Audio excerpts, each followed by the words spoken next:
Hello guys, good morning. Start to breakfast na ngayon kasi maaga tayo. Yan. Kain tayo ng rice, siyempre full of energy pala. Tapos sabawan ako ng sabaw. Mahal na.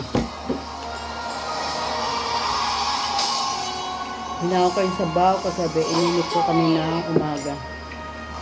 Sabaw isda to na may talbos ng kamote. Yan guys. Salin ko na dito kasi nilagay ko siya sa plastic. Wow. Another plastic again kasi nabutas kanina. double plastic to guys. Ang sarap ng isda na to, isdang bato. Makalain mo bato, nakakain. Pati isda bato. Oh. Kakaiba. Ayan o. Ayan ang aking almusal for today.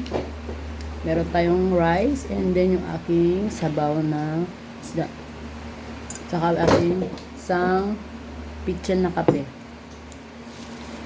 Tara na at kain na tayo. Good morning sa lahat. Kain na guys. Tignan natin yung ating sabaw. Yummy. Sarap lang pag mainit siya guys. Tapos dito sa ating mainit na kanin. Partner. Sarap. Kain muna ako guys. Bye bye. Good morning sa iba.